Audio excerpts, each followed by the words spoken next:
the city who had demons for a long time met him. He wore no clothes, nor did he live in a house, but in the tombs. When he saw Jesus, he cried out and fell down before him with a loud voice, said, "What have you to do with me, Jesus, Son of the Most High God? I plead with you, do not torment me." That's a good way to start ministry, right? After having a beautiful time of just walking, just calming a storm. For he had commanded the unclean spirit to come out of the man. It often had seized him, and he was kept under guard, bound with chains and shackles. But he broke the shackles and was driven by the demon into the wilderness. Let's just pause there for a minute, just to look at what's really happening. Jesus had just demonstrated he had authority over nature. He was able to calm the storm. Now, one of the things that Jesus did that was a success to his ministry is, remember I told you about just simmering, pickling, staying in his presence. So Jesus spent a lot of hours, a lot of time alone with the Father in his presence.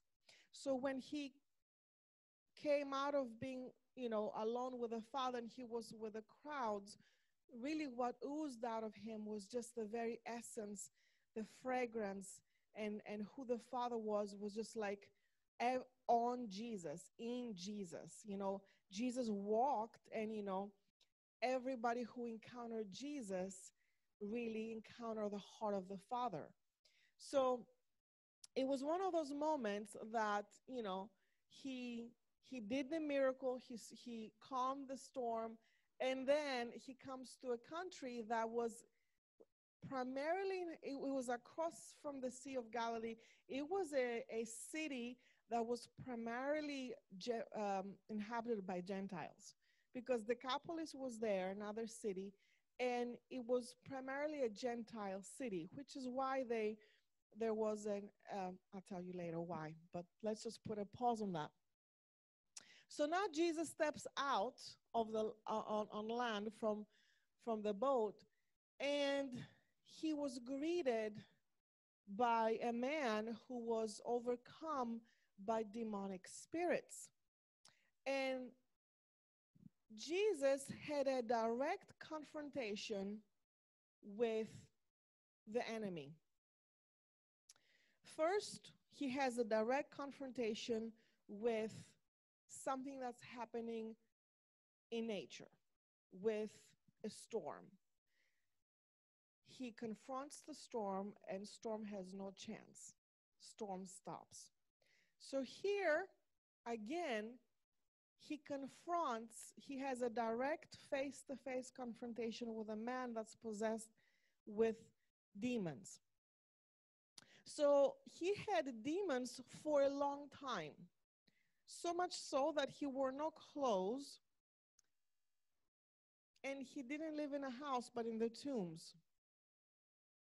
When he saw Jesus, he cried out, verse 28, and fell down before him with a loud voice, said, "What have you to do with me, Jesus, Son of the Most High God? Did you come here to torment me?" In this confrontation, it's not a battle of equals. As a matter of fact, Jesus doesn't have to do anything but just stand and really assert who he is.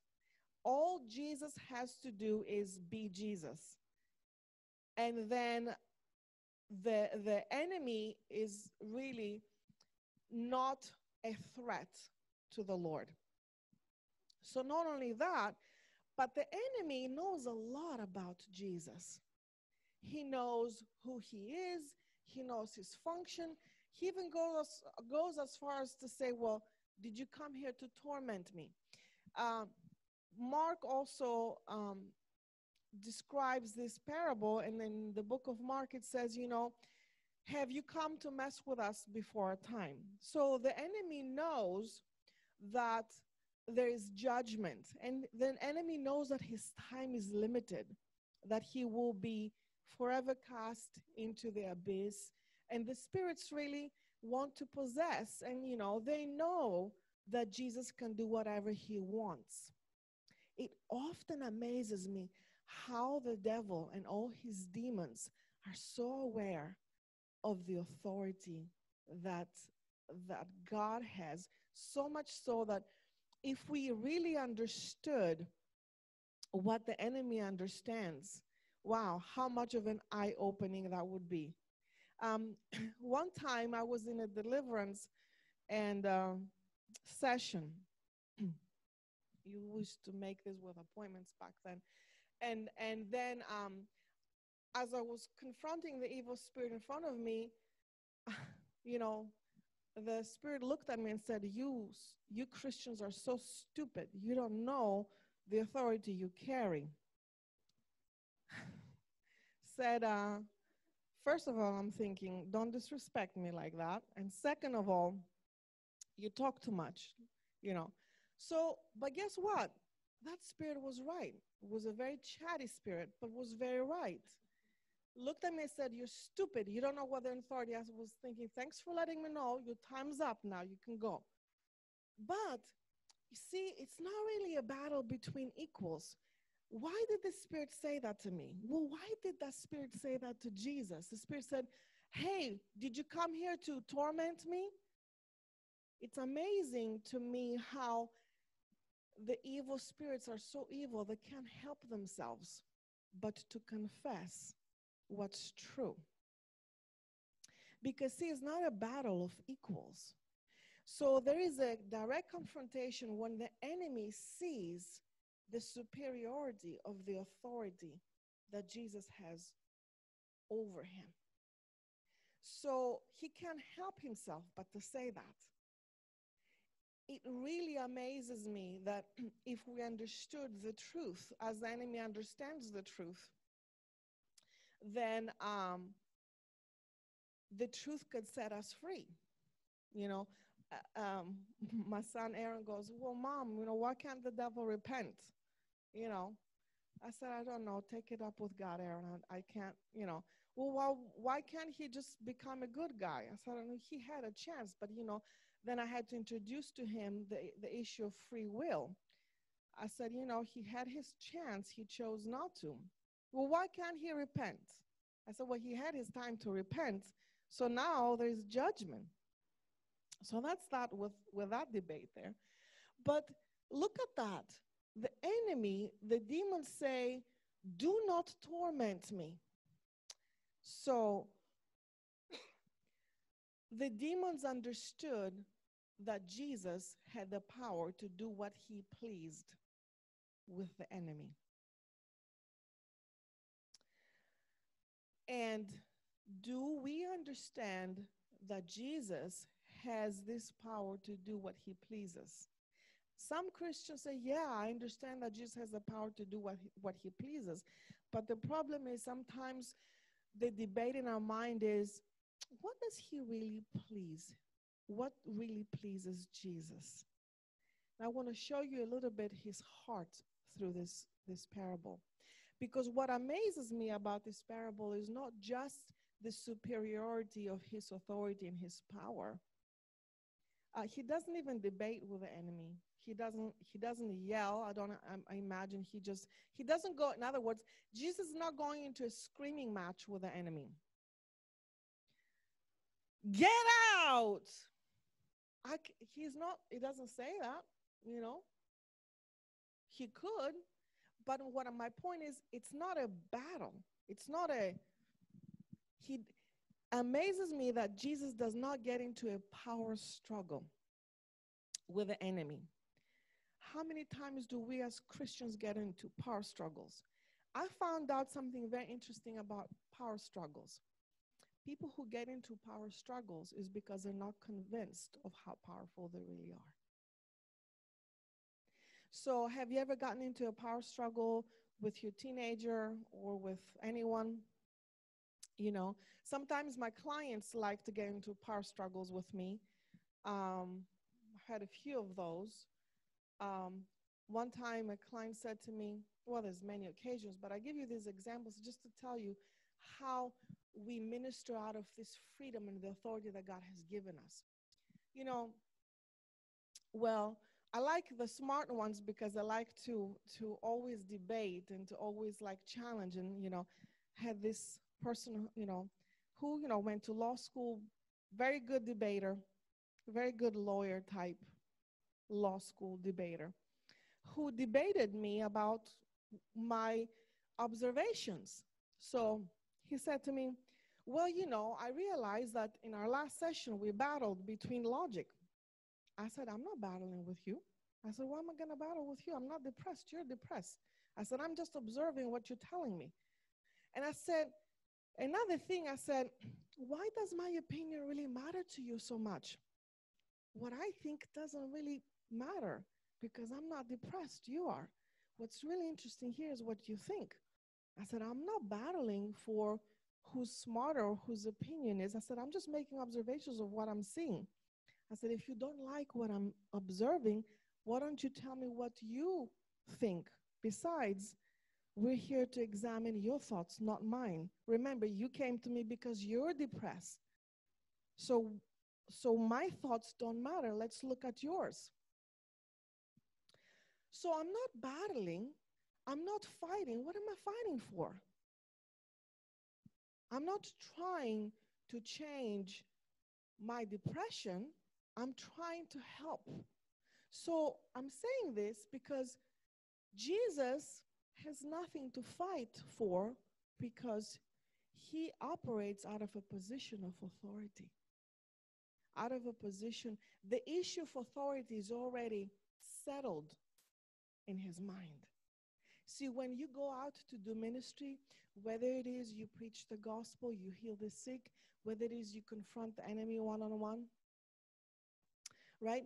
You don't debate for your power and authority. You go there because you're convinced. And if you're not convinced, you get convinced down the road that you have power. One way or another, you're convinced. I remember when I first started to operate in the ministry of deliverance, the enemy was like, well, now it's worse. Now where there's more in us. Now we're worse. And I believed it. So sure enough, when I went to my pastor, he said, oh, boy, they just pulled one on you. Because the more I tried to get the lady set free, the worse she was getting. So we were like having a war. Tag you're it.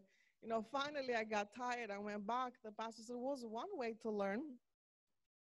What's to fight with, Kayla? The power's already yours. Why are you listening? So, then after a few times we're hearing, well, I'm going to hurt you. I'm going to do this to you. I'm going to do that to you. It's only a problem if you believe it. And the first few times I believed it, and I tried a few tricks that I knew. It's only because I wasn't convinced. So what I'm saying is here we are as Christians, we're being confronted with things. And the more we react is because the more we're not convinced. But the reason why we are not convinced is because oftentimes we're not convinced of who Jesus is in us. And that's why my title is, Who is Jesus to You? Because you only fight for something you're not sure you have. But Jesus knew who he was. Jesus knew who the Father was. So no matter what confrontation we're having, when you're reacting, tag you're it. The joke's on you oftentimes, even from the enemy, because you fight for something you may not be convinced.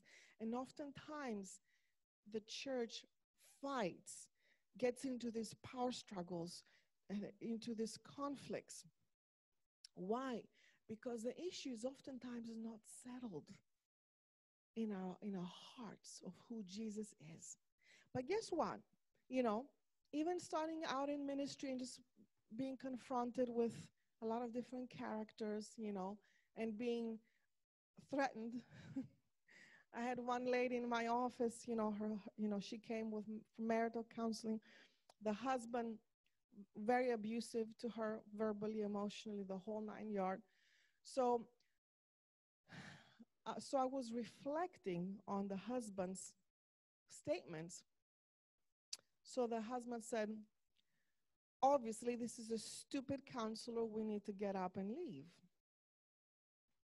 So he turns to his wife and he tells her, I don't want you to listen to her. I can't believe I wasted my money and my time for this counseling. This is this is worthless. Something like that.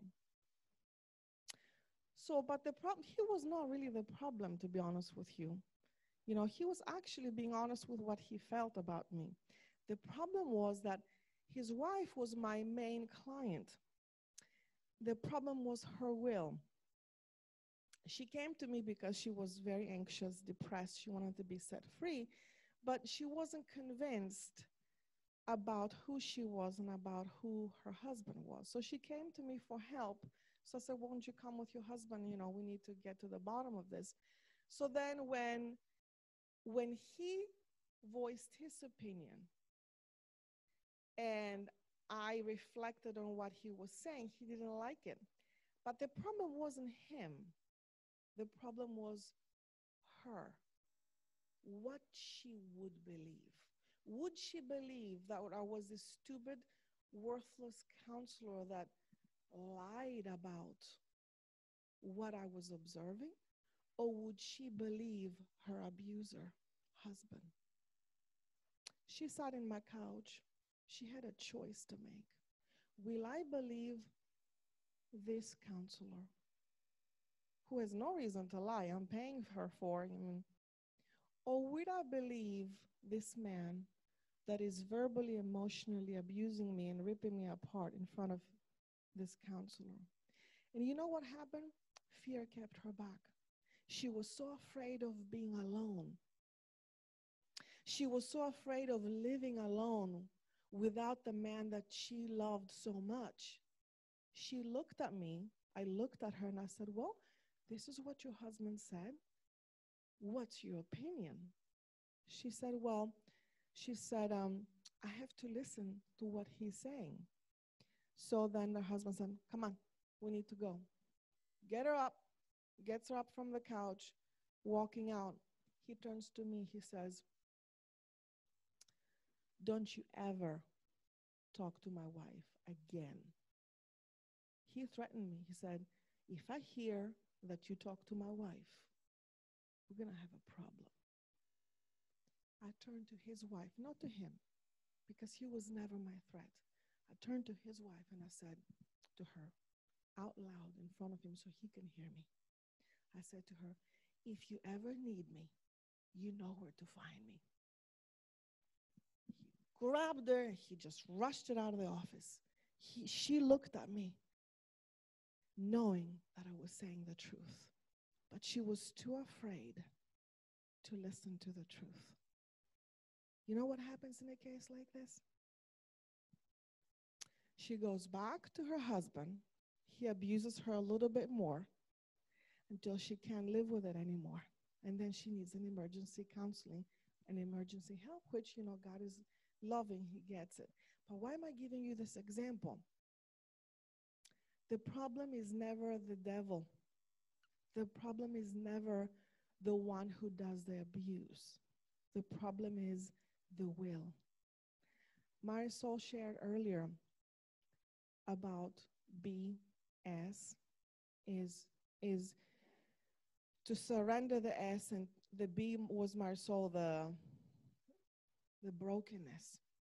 That woman was broken, but what was the problem? The problem was the will. Marisol shared that. The will was not surrendered. That woman came to me because she needed freedom for anxiety and depression. She was actually a victim of abuse. She needed help. Help was very readily available to her. But the problem is she had a will. People always have a will. People have free will. She had to choose to either listen to my reflections of what I was seeing, or she had to listen to her abuser.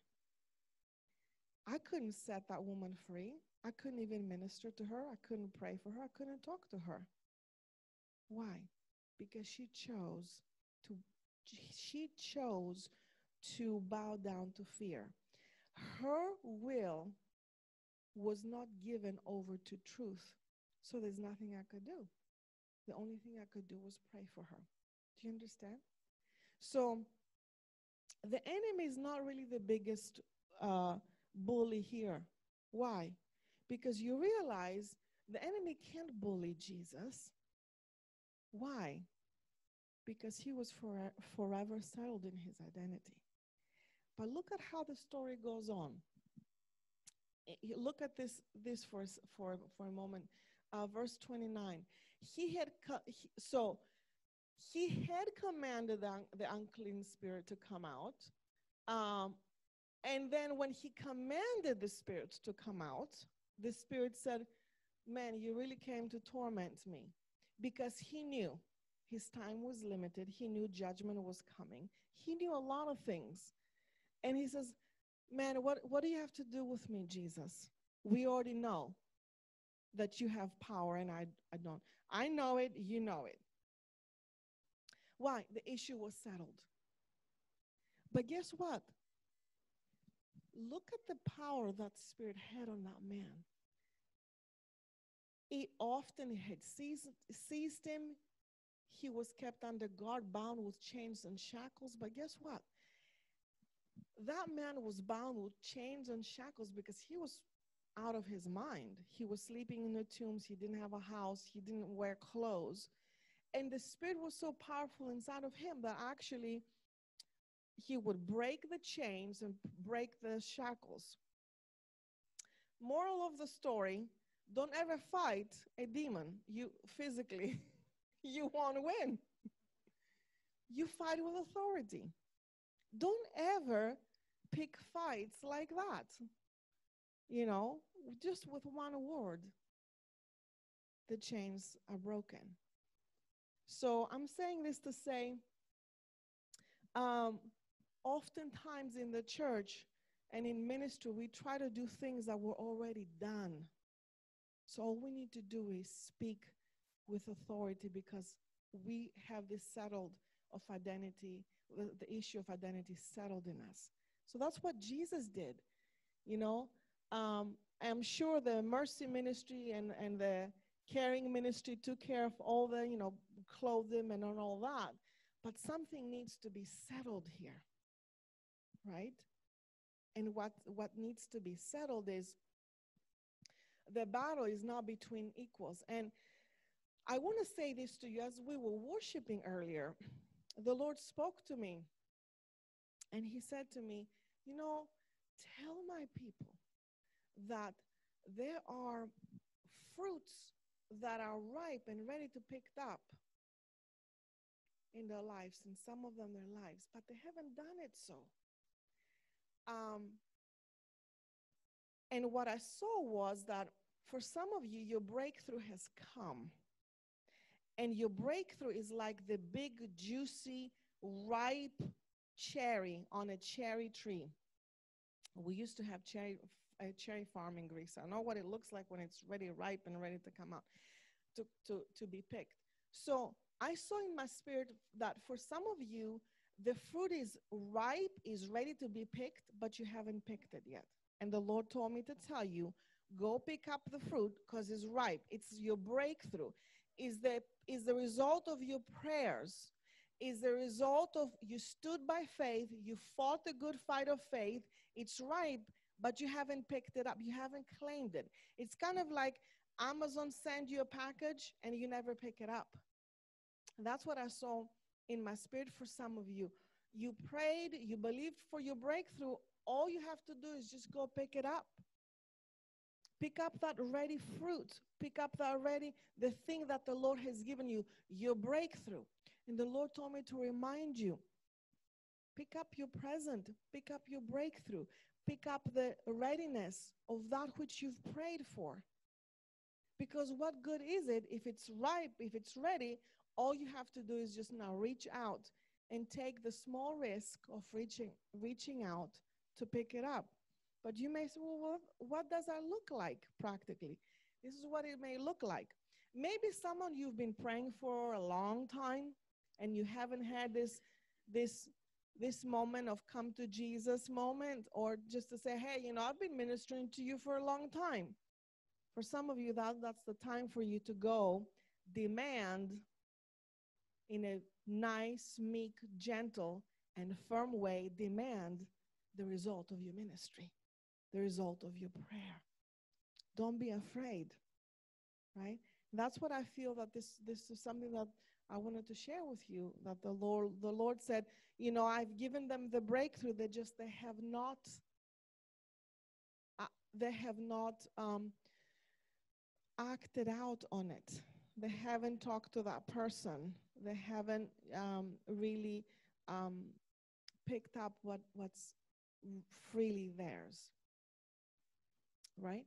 So, um, so this guy was so demonized that he was driven by the demon into the wilderness. So you can see the power that this oppression had on this poor man. Let's look at verse 30. If we can go to the next slide and look at verse 30. Jesus asked him, "What is your name?" He said, "Legion," because many demons had entered him. And they begged him not to command them to go out into the abyss. There was a large herd of swine feeding on a mountain. They begged him to permit them to enter them, and he permitted them. Then the demons went out of the man and entered the swine, and the herd ran violently down the steep bank into the lake and was drowned. When those who fed them saw what had happened, they fled and reported it in the city and in the country. Then they went out to see what happened and came to Jesus and found the man from whom the demons had departed sitting at the feet of Jesus, clothed and in his right mind. And they were afraid. Those who had seen it told them how he who had been possessed by demons was healed. What a remarkable story. So Jesus here's the thing, he encountered the head of the rank, you know, because, the demonic realm is very well organized with rankings, principalities, authorities. So the number one rank man was Legion, because he had a lot of foot soldiers that he was commanding them. So he went straight to the head and said, "Hey, what's your name?" And then what happened is he didn't resist Jesus. The enemy will not resist your authority. The enemy will try in the beginning, but he will not resist your authority. He didn't resist his authority. He gave him his name.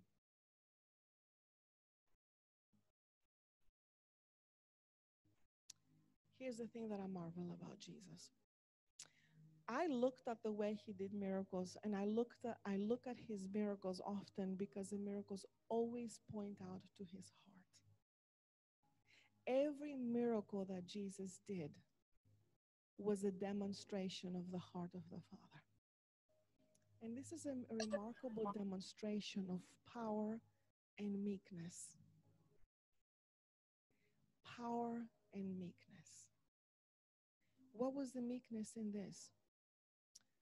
The demon knew the number one higher ranking in that life, knew that Jesus had the power to send him to the abyss.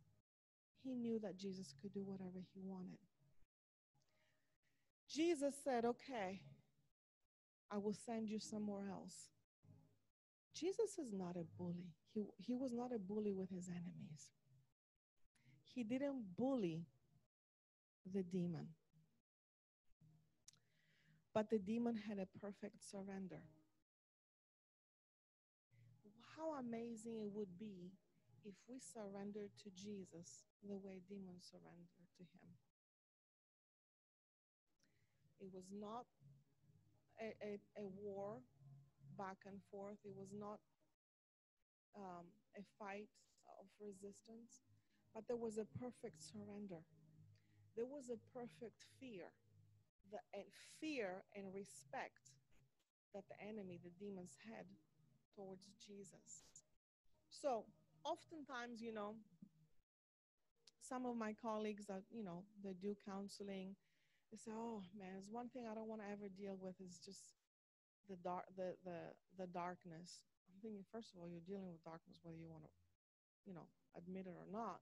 But I said, second of all, I oftentimes ask people, who would you rather deal with, a demon or the will of man? I'd rather deal with a demon than a will of man, because the demon always obeys me. And it's not cockiness. It's truth. It's my birthright. It's the blood of Jesus. I don't have to fight a demon. So I often tell people the demon always obeys you, but the will of man doesn't. Why? Because people have free choices, free will, right? Now, what happens? There's perfect obedience. There was a perfect understanding. Demons have to obey you. They have no choice. And they know that. Do you? They know they have no choice because they know the right that was given to you. They know the blood of Jesus. Demons know it. Principalities know it. They know they have to obey you as long as you know your authority, as long as you know whose you are, as long as you know the issue of who Jesus is and who you are in him is settled in you. As long as you understand. People don't have to obey you.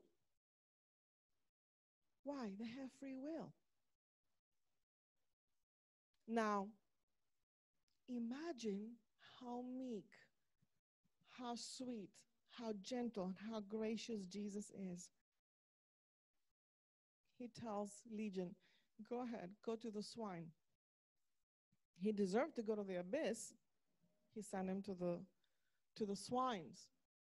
But another remarkable thing here is that what happened is that there was a reaction that has to do with the will of man. And here's the reaction. People who fed the herd and they tended to the herd, they went to the city and they told, what happened. I'm sure they told the people that owned the whole herd of the swine, said, listen, business is not looking very good today. We lost all of our income. These are mostly Gentiles. That's why they had the herd in that city. So, and here comes the will of man. People saw what happened. They saw, and actually it says very clearly that verse 36, those who had seen it told them how he who had been possessed by demons was healed. So here's the thing that amazes me. They went and told everyone in the city and in the country how this man who was out of his mind, naked, terrorized the whole city, nobody wanted to deal with him, got healed and in his right mind. And that's a reaction that boggles my mind. The people were afraid. Can we have the next slide? So there was a miracle that took place, and people were afraid. Then the whole crowd from the surrounding country of the Gadarenes asked him to depart from them, for they were seized with great fear. So he went into the boat and returned. I just want to pause there. So what happened is the people asked Jesus, please leave. We don't want any trouble here. Please go. What kind of a mindset is that? You don't want any trouble?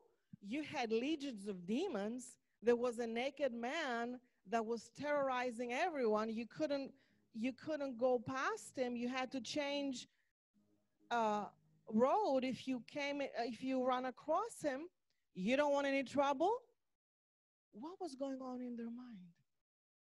I tell you, it is the most tragic thing to encounter Jesus, to encounter his heart, his grace, his mercy, his forgiveness, his miraculous power, his authority, and to be succumbed with fear.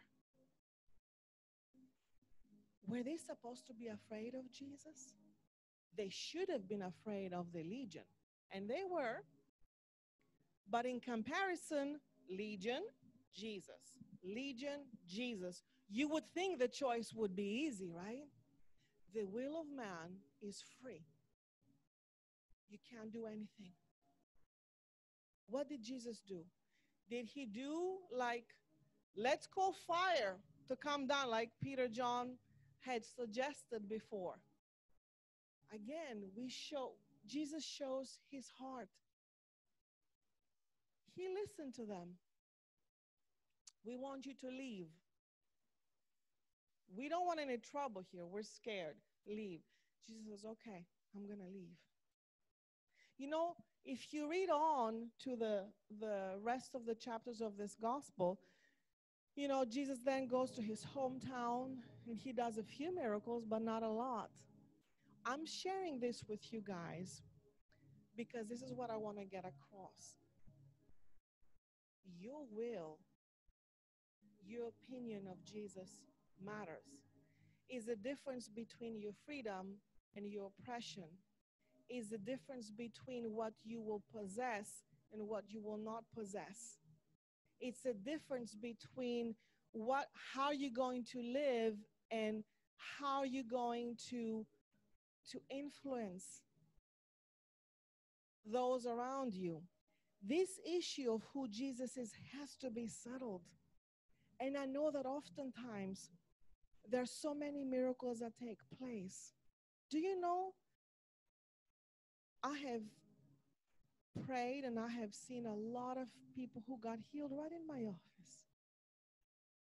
I've seen demons leaving from people right in my office many times. Do you know, many times people don't benefit from it. They don't take advantage of it. Why? Because they have the will that needs to be surrendered. Is exactly what Marisol, she hit the nail on the head. I really feel that God is telling us, I want you to surrender your will to me. I want you to be of an open, humble, meek, and broken heart to surrender my will. You know why? Because there's been many miracles that the Lord has done, I see in many of our lives.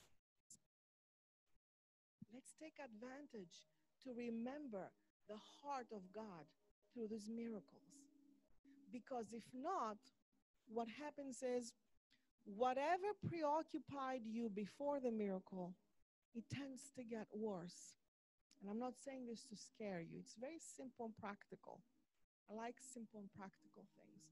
Remember how Jesus says, when the spirit comes out of a man and the spirit sees the place clean and swept up, comes back to check it out, it's clean, swept up. Now he brings 7 other more evil spirits or more wicked spirits. Oftentimes people say, oh, I don't want to do deliverance because there's going to be more spirits. I'm like, relax. It's all a matter of will. Once we do the right counseling, we'll have that taken care of. Do you want more spirits? Oh, God, no, I don't. Okay, well, just listen. You don't have to freak out about this. But what is this about? It's about this, guys. When you pray and when you trust God and God does a miracle, a breakthrough in your life, and you don't take advantage of it and understand who Jesus is, in its place will come worse unbelief in your life. How? Because if you don't understand the heart of the Father through the miracle, through the breakthrough, if you become complacent, if you do not surrender to who Jesus is, unbelief will inhabit that place. Because the enemy is going to come back and knock on your door. And if you don't allow the breakthrough you received so far in your life, the miracle you received so far in your life, if you don't understand it, if you don't understand the heart of God, the enemy is going to come and check it out. Say, well, Jesus healed you back then, so what? And if you don't have this issue settled of who Jesus is, guess what's going to happen? Unbelief will come in. And that issue that was like that, it will become worse. Why? Because you haven't allowed the breakthrough and the miracle to transform your heart.